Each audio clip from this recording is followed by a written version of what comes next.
ญาติโยมทุกคนทุกท่านนะทักทายเสาร์วันที่7เมษายน2568ทักทายมาก็ทักทายให้กันผู้มือละธรรมดาอันขึ้นมาอย่างนอกบาทเลยเมื่อวานก็ไป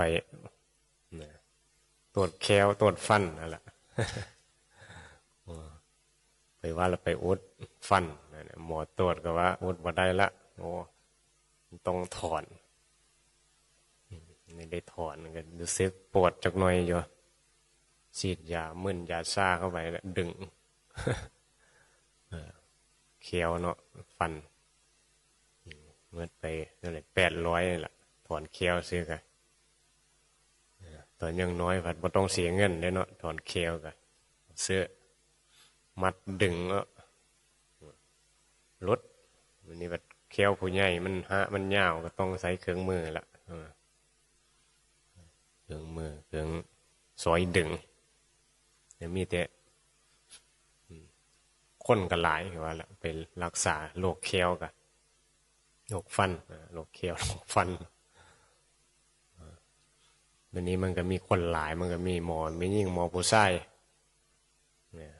หมอไม่ยิ่งก็มาถามหมอไม่ยิ่งรักษาพระได้อยู่บ่ก็ได้เอาว่าก็มีพระไปนั่มฮะละพระในบ้านเนี่ยเนาะบ้านวิหีเขานี่แหละมีโยมแน่ถามต่อหน้าพระต่อหน้าโยมเอาก็ได้บ่เป็นอย่างดอกรักษาโรคเพราะว่าบางเทพระบางโรคเพิ่นก็บ่เอาได้เนาะบ่รักษาได้แต่เป็นหมอมีหญิงมาจับเนื้อต้องตัวบ่ได้ผิดอาบัติผิดวินัยแน่ล่ะนั่นแหละมันอยู่ที่เจตนาคือกันได้เฮ็ดไปเพื่อการรักษาเฮ็ดไปเพื่อการสงเคราะห์ช่วยเหลือมันก็บ่ถือว่าเป็นผิดหรือบาปเพราะศีลก็คือการสำรวมใจนั่นแหละมันก็ใส่กายกระทบมาละมันกระตุ้นแม่นบ่เนี่ยถ้ามีความเข้าใจมันก็นี่แหละมันก็เรียกเลี้ยงบ่ได้มันก็ต้องสงเคราะห์ช่วยเหลือกันต้องพิจารณาใจเจ้าของว่าสติก็เข้าใจอยู่ว่ามุมมองคนมันต่างถ้าคนบอกเข้าใจก็สิคิดว่าผิดแล้วพระก็จ้องผิดโยมกับบางคนบอกว่าเขาก็ซื้อได้เนาะบอกว่าผิดหรือเถอะมันก็ธรรมดาแหละเอาว่าบางคนเข้าใจเรื่องข้อศีลของวัดของในของพระก็อาศิตำนิเฮ็ดมีเถอะเนาะบางเถอะครูบาอาจารย์เพิ่นบ่เฮ็ดแนวนี้นะถ้าเป็นหมอไม่ยิ่งมีได้ต้องเอาหมอผู้ชายได้ถือกันอีหลีได้มันก็เคยเห็นมาแล้วล่ะนี่แหละพวกคนบ่เข้าใจก็เป็นทุกข์ถ้าพระไปเจอสีกามาส่วนจังน้อยก็บาปอีกว่าหายพระหายสีกาอีกก็มีคือกันก็เป็นบาปอีกทั้งที่เขามีเจตนาดีได้แม่นบ่หมอเนี่ยนี่ก็มีเจตนาที่รักษาคนไข้บอกว่าพระบอกว่าโยมก็มีการที่จะเฮ็ดรักษาให้หายอะไรมันไม่ได้มีเจตนาอย่างอื่นหรอกแต่พระไปเคลื่อนไปด้านอื่นกันนี่แหละเห็นบอกพระนี่แหละบาปแต่โยมนี่ได้บุญได้แต่พระมันคิดไม่ดีเห็นปะคิดไปในเรื่องเลยมันไม่ยิงมาสูนแล้วเกิดกิเลสหน้าเนี่ยเห็นปะมันก็สิปรุงแต่งไปในการราคะอันนี้นี่แหละสินนี่มาซอยให้เฮานี่มีสติพิจารณากิเลสในใจเจ้าของไม่แม้นเอามาจับเพียรเดียวคิดในนั้นถือเห็นในนี้เพียรแล้วก็โมโหเหลืองก็เลยกิเลสก็เลยเกิดขึ้นในใจเจ้าของแล้วก็ค่อยจับผิดคนนั้นคนนี้ไปนั่นจังว่าโอ้สังคมบ่เข้าใจธรรมะมันก็เลยมีแต่การสร้างกรรมให้เจ้าของถ้าพวกเข้าใจธรรมแล้วก็มองไปตามเหตุตามปัจจัยสงเคราะห์กันไปนั่นแหละบางเทอคือเฮาเจอแต่เหตุการณ์นี่แหละเฮาบางเทอก็เห็นบ่ขี่รถไปก็ไม่ออกไม่ยิ่งก็นี่แหละเจอเหตุมันมีคนพิจารณามันบ่มีเพื่อมันคล้ายๆว่ามันบ่มีเหตุปัจจัยให้มีโยมผู้ชายมาซอยหน้าคือไปทางใดกับบางเทื่อก็มีแต่ไปก็ไม่ออกอย่างนี้คนก็สิมองไม่ดีเห็นปะเพราะว่าความเห็นของโลกความเห็นของบัญญัติในศีลนะว่านี่พระมาก็ไปออกมีดีแล้วนะสรุปเลยนะ นี่แหละแน่นี้แหละคือบ่มีความเข้าใจในธรรมศีลต้องประกอบด้วยธรรมนำเหมือนว่ารักศีลแบบบ่มีการใคร่ควรให้มันเกิดปัญญาเฮาก็สิหลงยึดในศีลยึดในข้อวัดปฏิบัติทั้งที่ว่าข้อวัดปฏิบัติมาซอยกระตุ้นให้เฮามีสติในการละกิเลสในใจกระทบหยังมันมีเหลืองบ่นะมันสิเข้าใจในคำสอนครูบาอาจารย์เนี่ยเราค่อยตำนี้พระเฮ็ดนั้นเฮ็ดนี้พระเฮ็ดตัวนั่นนี่นี่แหละเหตุการณ์เหตุปัจจัยของเฮาบางเทื่อมันก็เจอแต่เหตุการณ์เนี่ยคนมองไม่ดีนะเพราะว่าสื่อโลกใจเฮาเสียโอ้ยมันแค่สงเคราะห์กันแม่นบ่มันบ่มีเพ้อมันเจอแบบนี้นี่แล้วเนี่ยโยมผู้ชายบ่มีเนี่ยคืออยู่วัดได้แล้วบ่ช่วงนั้นก็โยมตุยมันออกมาพาไปหันไปนี่กับแม่ชีคนก็มองว่าเป็นนั่นนั้นเป็นนั่นนี้แบบเฮาเข้าใจไม่แม่นว่าเฮาไม่เข้าใจแต่มันน่ะในใดมันต้องได้เฮ็ดมันต้องมีปัจจัยที่ต้องทำแม่นบ่มีเพื่อซอยบ่มีเพื่อทำหน้าที่นะคือพอออกผู้ชายโยมอุบาสกบ่มีนี่ล่ะมีแต่แม่โยมแม่หญิงเข้ามาวัดแม่นบ่เฮาก็ต้องเฮ็ดไปแหละได้ว่าใจเฮานี่แหละมันสำคัญอยู่สิมองสิเฮ็ดให้มีกิเลสตัณหาบ่เกิดเรื่องราวหยังบ่เพราะว่าคนส่วนมากมองว่าเวลาพาไปกับไม่ออกก็สิขึ้นไปแนวเรื่องเดียวอันนั้นล่ะเรื่องที่เป็นพิษที่ในเห็นมันก็แม่นอยู่หั่นล่ะเดี๋ยวมันหลีกเลี่ยงไม่ได้นี่แหละฉะนั้นนี่แหละชีวิตเฮาบางเทื่อมันก็ต้องอาศัยการมองด้วยปัญญาด้วยธรรมเจอเหตุการณ์แนวใดล่ะมันสิก่อให้เกิดโทษเฮาก็บ่เยอะเฮ็ดเฮาก็บ่เยอะรักษาดอกแม่นว่าพระก็จะรักษาวินัยคือว่าหั่นล่ะแต่มันเจอเหตุการณ์แบบมีหมอบ่มีนั่นนี่มีแต่หมอไม่ยิ่งนั่นนี่สิเฮ็ดได้บ่รักษาบ่เนี่ยมันก็บ่ได้อีกแม่นบ่ก็บ่ได้รักษามันก็เป็นโรคต่อไปบ่มันก็ต้องสงเคราะห์กันช่วยเหลือกันอีหยังเฮ็ดได้ก็เฮ็ดไปแต่นั่นแหละต้องเข้าใจนั่นนี่นั่นแหละชีวิตมันก็ต้องมีการเรียนรู้และก็อธิบายให้เข้าใจกันนะคนบ่เข้าใจธรรมก็สิมองแตกต่างตัวละนาจิตตังนี่บอกมองไปคนละมุมเห็นพระเห็นนั่นเห็นนี่ก็มองไปคนละมุมก็มีปัญญาแล้วก็โอ้ยจบวะนะจบแล้วแต่เพิ่นดอกเพิ่นขึ้นแนวใดก็แล้วแต่เพิ่นเห็นบอกความเห็นเพิ่นเวลาเพิ่นเถื่อหมอไม่ยิ่งจับเพิ่นขึ้นแนวใดปรุงแต่งแนวใดคือบางเทื่อมันมีสิ่งมาเฮ็ดให้เฮาบางเทื่อบางตัวบังคับบางเทื่อก็แห่งยั่วแห่งยุอ่ะนะแห่งห้ามแห่งยุได้เนาะหรือมันแหมนี่เด้ห้ามเฮ็ดได้นี่บัดเวลากระทบแบบแห่งคิดไปในทางที่ตรงข้ามอ่ะนะแห่งที่บางเทื่อมันบ่มีซื่อมาอยู่ว่าบ่ซื่อบ่มีซื่อมากระตุ้นมันก็ไม่ได้คิดหยังเดี๋ยวมันคือว่าหั่นแหละแห่งห้ามแห่งยุแห่งห้ามคิดเป็นแห่งคิดอ่ะนะจริงๆมันก็ธรรมดาปกติถ้าเฮาเรียนรู้ธรรมะมันสิรู้จักระวังจิตใจเจ้าของนี่แหละมันก็ได้ศึกษานี่แหละธรรมชาติคือบางทีมันก็เป็นกรรมคือว่ากรรมที่เฮ็ดไปแล้วคนก็มองให้สั่งเฮามีเฮ็ดให้เกิดการบ่ศรัทธาได้มันก็นั่นแหละก็แล้วแต่คือว่าหั่นล่ะมันเหตุการณ์มันที่สิเฮ็ดแนวใดให้มันเจ้าของมองมาที่เจ้าของที่หลีกเลี่ยงในการอันนี้กับบ่ได้หมายว่าต้องรักษาไปได้นี่แหละนั่นแหละมุมมองคนมันเฮาต้องเอาเบื้องใจเจ้าของนั่นแหละเป็นสำคัญรักเฮาเฮ็ดถือแล้วก็ถือว่ามันก็จบแค่นั้นแหละเฮ็ดถือในถ้ำนี่แหละคือกิเลสในใจเจ้าของก็ต้องรู้ให้นะรู้ตัวว่าเฮ็ดไปเพื่อการสงเคราะห์อยู่กันอย่างบ่เดือดร้อนนี่แหละการกระทบสิ่งต่างๆในโลกมีมุมมองที่แตกต่างคนที่มองให้เป็นธรรมมีน้อยคนที่เข้าใจธรรมก็มีน้อยเพราะอย่างผมบอกว่าบ่เคยฟังธรรมญะสิพอมาฟังธรรมเข้าใจก็ญะอีเข้าใจแล้วเอาไปปฏิบัติก็ญะอีเห็นบ่เพราะว่าเข้าใจน่ะแม่นอยู่บ่แม่นบ่ว่าเจอชื่อกระตุ้นบ่คือยังมีกูอยู่น่ะไม่ได้ธรรมดาได้ธรรมะอันน่ะว่าเข้าใจได้เข้าใจบัดเวซี่ฟังธรรมหลวงพ่อเข้าใจนั่นนี่คือยังตาขวางเสียเดียวอยู่อย่ามีเราเข้าใจค่ะเจ้าค่ะหลวงพ่อบอกว่าไม่ให้มีเราเพราะว่า พอไปเจอย่ายนั้นย่ายนี้เว้าให้บัด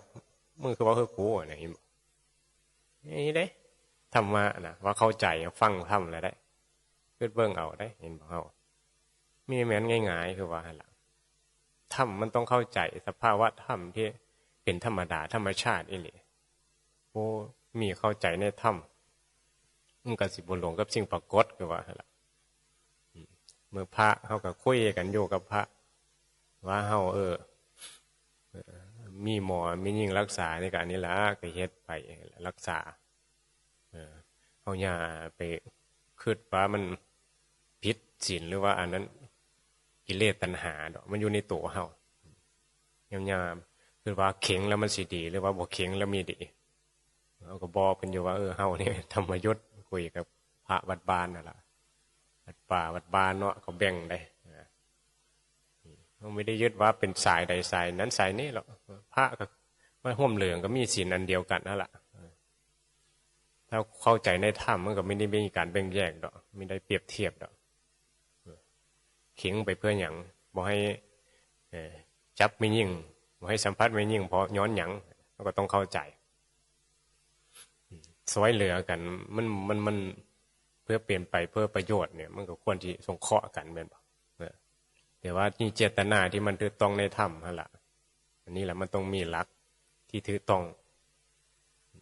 ก็แม้นอยู่พุทธเจ้าบอกให้เห็นบอกให้เห็นกับไม่ยิ่งนะบอกให้เห็นบอกให้คุยสองบอกให้คุยสามถ้าคุยแล้วก็ไม่มีสติอันนี้เพิ่นหมายถึงระดับจิตที่ยังบ่มีพื้นฐานในการระวังกิเลสเจ้าของนั่นแหละเห็นปะ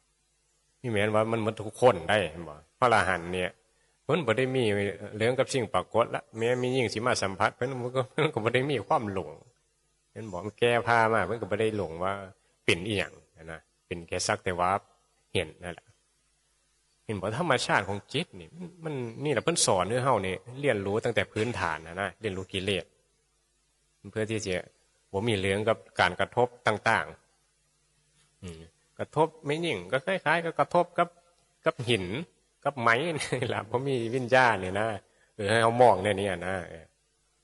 วันนี้เขาผัดมองมีได้เรามันมีกิเลสเป็นบ่อนกันนั้นก็เลยเรื่อยเพิ่งกระสอนว่าจะไปเจาะสำหรับคนที่อินทรีย์อ่อนนะจะไปเห็นอันนั้นจะไปเห็นเนาะจะไปสัมผัสเนาะมันสิเกิดกิเลสเห็นบ่นี่เพิ่นเน้นมามองเกิดกิเลสเนี่ยศีลนะให้เห็นกิเลสสัมผัสแล้วมันเกิดกิเลสว่านั้นแหละมันเกิดความโง่เกิดความหลงเกิดตัวกูนะเห็นป่ะนี่เราคนบ่ศึกษาทำกับว่าไปส่วนไม่ยิ่งน้อยหนึ่งก็พิษลวดมันพิษย้อนหยังพิษย้อนหยังก็คือว่าคือตอนที่เฮาไปอยู่เคลื่อนน้ำพงกันไปอยู่กับแม่สองคนเนี่ยเป็นพระคนก็มองว่าไม่ดีแม่นบ่พระอยู่กับไม่ยิ่งสองคนแม่เห็นน้อยอยู่ไม่ได้บ่แม่นบ่ตอนเป็นโยมบัดคือนอนกันน้ำกันอยู่แม่นบ่แม่นอนอยู่ในเฮือนเดียวกันแม้กับโลก็นอนในเฮือนก็คือไม่ได้เห็นบาปกรรมคนก็คือมองว่าธรรมดาแต่พอมาบวชเป็นพระแม้มาอยู่ในวัดนำบัดก็คือว่าเป็นมิดีรวดเห็นบ่คนเขามองอีหยังเห็นบอกว่ามีปัญญาเห็นบอกว่ามีปัญญาให้คิดแทนที่แล้วมันสิดีต้องมาบวชเป็นพระเห็นบ่มีพระเอาแม่มาอยู่นำเพราะว่าพระไม่ดีว่ะเอาตอนเป็นโยมบัดนอนก็แม่อยู่บัดคือดีบ่เนี่ยสังคมเขามองไม่ได้ศึกษาธรรมเขามองแค่เปื้อนะมองเป็นรูปลักษณ์อากัปกิริยาพระต้องเฮ็ดตัวได้นี่มันจังแม้นไม่ได้มองเข้ามาลึกในจิตในใจแล้วก็ตำหนิติฉินว่ามีดีโลดเฮ็ดการประพฤตินั่นในนี้ข้างนอกไม่ได้เบิ่งเจตนาที่เนี่ยเพิ่นเอาแม่มาอยู่นำครูบาอาจารย์ก็เอาแม่มาอยู่นำมาสงเคราะห์ดูแลคือหลวงพ่อเป็นเฮ็ดมันก็ยังจับแม่พยุงเฮ็ดร้อยรักษาแม่พระบางรูปเพิ่นก็บิณฑบาตเลี้ยงแม่ครั้งพุทธกาลก็ป่วยเจ็บไข้เพิ่นก็ดูแลได้หมดแหละคมมาเอาแม่มาอยู่มองว่ามีดีอยู่กับแม่หญิงก็ว่ามีดีเอาสงเคราะห์กันมองนี่มุมมองที่สงเคราะห์ด้วยความเมตตาสวยเหลือคือนี่ทานเส้นเวลาแม่หญิงตกน้ำเพิ่นก็ยังโดดลงไปสวยเนาะพระเพิ่นยานแม่หญิงตายกันดิว่าพิษศีลมันก็มีสวยบ่มีสวยกัน โยมไม่ยิ่งตายแล้วกันนะมันเป็นแม้นผู้มีธรรมอยู่บ่แม้นลูกศิษย์พระพุทธเจ้าอยู่บ่พระพุทธเจ้าสอนว่าไปจะห้ามสัมผัสผู้หญิงตกน้ำก็ห้ามลงไปช่วยบ่เพิ่นห้ามในนี้อยู่บ่หรือเฮามาคิดเอาเองบางเทื่อก็เห็นแม่ชีลูกหลานผู้ชายมากก็อุ้ยมันจะมาจับกูเพราะว่านี่ก็มียานเขาผู้ชายจับแล้วยันเป็นพิษศีลนะยันบาปโอ้ยมันสิบาปอย่างเนาะคือการสัมผัสด้วยความเมตตาการให้กำลังใจการสงเคราะห์นั่นแหละคือกำลังใจให้ลูกให้หลานมันเลยพิษศีลไปแล้วมันไม่ได้เป็นเรื่องของกิเลสตัณหามันเป็นเรื่องของการช่วยเหลือสงเคราะห์การรักษาใจหมอก็มารักษาพระก็รักษาร่างกายให้อยู่ได้พระก็มีสติในการพิจารณาเอารักษาเพื่อเป็นยาเห็นบ่ยาเดี๋ยวคีละหน้าปัจจเวกนี่บอกปัจจัยสี่ก็ต้องรักษาไปคิดในเรื่องเงินกิเลสตัณหาต้องสำรวมเห็นบอกสำรวมระวังกายว่าจะใจในทางที่จิตเกิดกิเลสเกิดตัวตนลุ่มหลงในรูปเสียงกลิ่นรสเนี่ยต้องเบานะต้องเบาต้องให้การพิจารณากันล่ะบ่มีพระทั้งอื่นเบาในนี้ยานคนอื่นบ่ศรัทธาปฏิบัติในนี้แล้วบ่มีบ่ศรัทธาแล้วคนมองบ่ดีพระเฮ็ดในนี้เห็นบ่มาอยู่นำก็บ่เข้าใจจุดประสงค์นะก็เลยมาอยู่นำเดียวก็จ้องแต่จับผิดเดียวมันนี่เป็นโทษอีกเนี่ยเขาต้องเข้าใจประเด็นจุดประสงค์ของครูบาอาจารย์ในคำที่เพิ่นสอนเฮามาให้เข้าใจ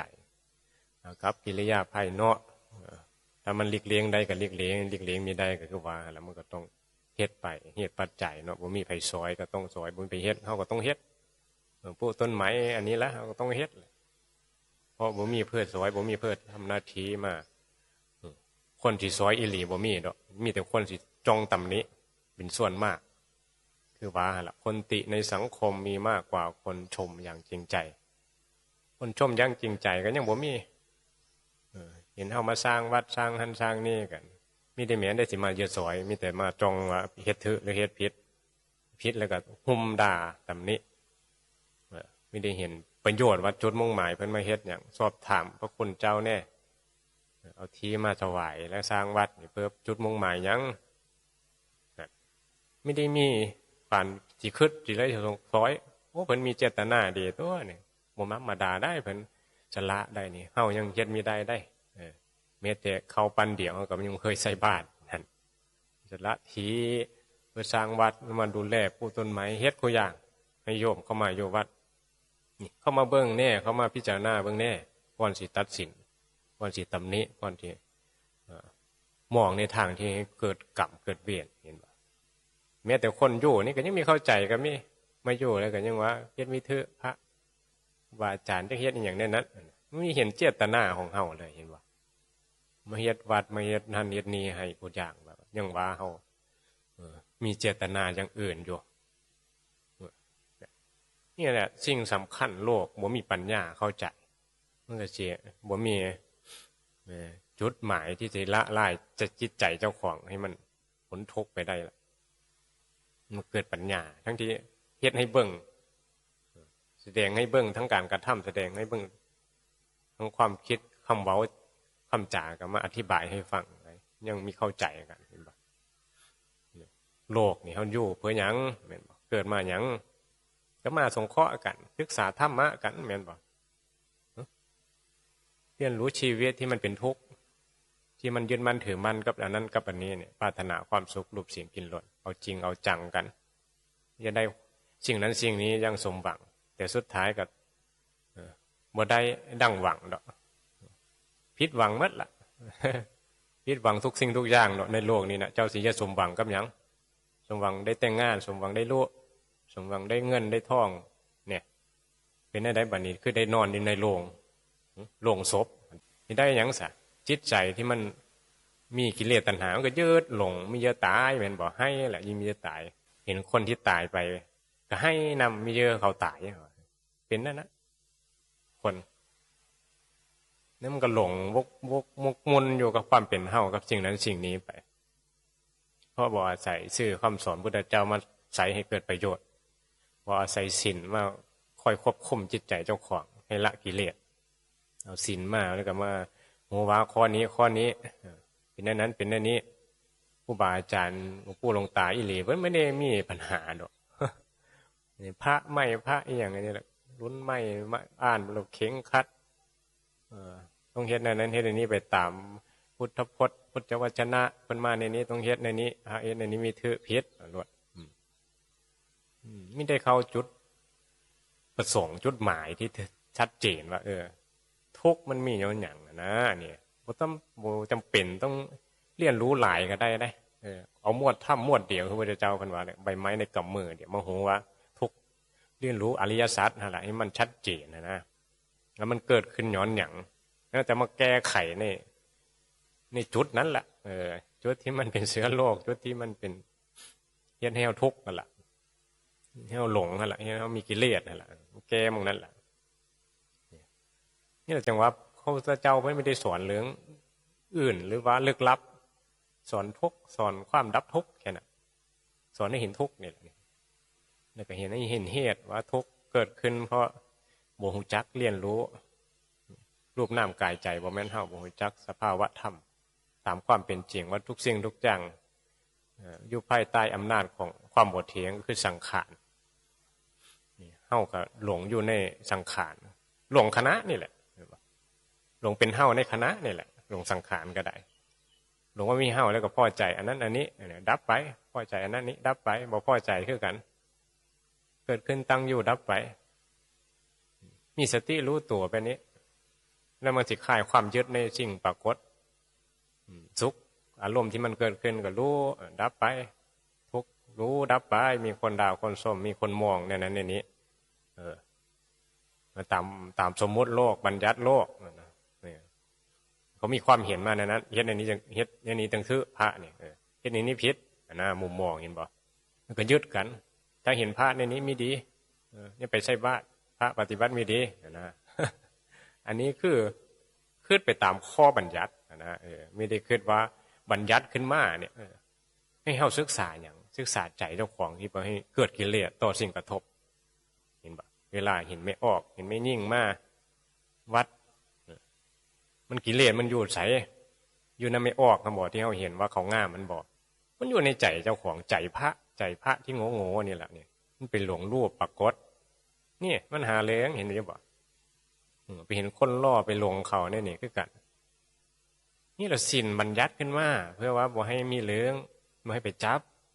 แต่มือมันมาไปจับใจมันไปจับแล้วไปจับความงามเขาไปจับ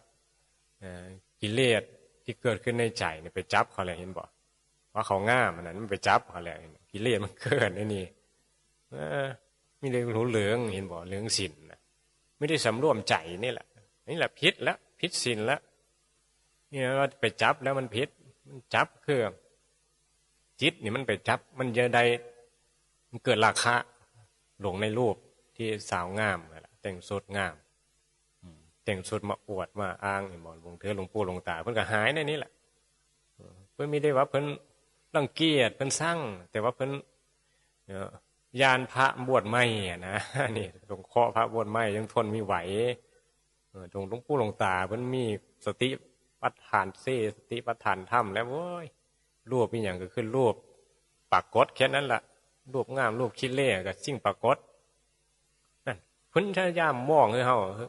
อธิบายให้เฮามองกันนี่เฮาก็สิบ่เป็นทุกข์เฮาก็สิบ่หลงในรูปไม่ยิ่งในรูปผู้ชายการสัมผัสอย่างก็เป็นไปด้วยเหตุปัจจัยนี่ไม่เป็นไปว่าอย่าสัมผัสมันอย่าสัมผัสนี่นั่นแหละมันจะมีเกิดราคะกิเลสตัณหาแล้วเนี่ยมันก็ต้องมองอยู่นี่เจตนาตรงนี้บางคนบอกเข้าใจนี่แหละเห็นบอกเด็กน้อยเด็กอนุบาลเนี่ยนั้นธรรมะนี่มันละเอียดอยู่อากับกิริยาภายนอกการกระทำต่างๆมันสีบ่งบอกว่าคนนั้นมีกิเลสบ่มีกิเลสบ่ได้ดอกบางทีหลวงปู่หลวงตาเพิ่นก็หายเห็นบ่เนี่ยบอกว่าเพิ่นคือโกรธเนาะมันคือศูนย์เนาะนี่บ่ก็คือว่าพระอรหันต์มันคือศูนย์คือโมโหเพิ่นบ่ได้ศูนย์เพิ่นได้โมโหเพิ่นแสดงธรรมเพิ่นแสดงให้คนที่ยังมีกิเลสนี่มีสติติเตียนนะติเตียนให้รู้ศีลนี่ เฮ็ดเนี่ยนี่มองเนี่ยนี่มันเป็นกิเลสว่าธรรมดาธรรมชาติแล้วมันมองอย่างมันเกิดกิเลสเนี่ยพระไม่เนี่ยมันยังคุมสติบ่ได้ยังไปในกามอยู่แล้วเห็นปะเพราะความเคยชินในโลกเห็นผู้สาวงามมากโอ้คืองามเนี่ยโลดแหละเห็นปะปรุงโลดแหละมันไม่ได้มองได้เหมือนปะมีไหนไม่ได้บวชเข้ามาเป็นพระเหลืองแล้วสิมองว่าเป็นธรรมล้วนนะเห็นปะมองว่าโอ้ไม่สวยหนอไม่งามหนอเนี่ยมันมองอยู่ปะมองเป็นอสุภะนะนั่นแหละจังว่าศีลบัญญัติมาเพื่อช่วยให้เรามีสติในการละกิเลสต้องใส่ให้มันเป็นอันนี้ว่าใช้เป็นเข้าใจเป็นเข้าใจธรรมก็เข้าใจโลกที่มันลีกเลี่ยงมีได้คือว่าละมีเหตุการณ์ที่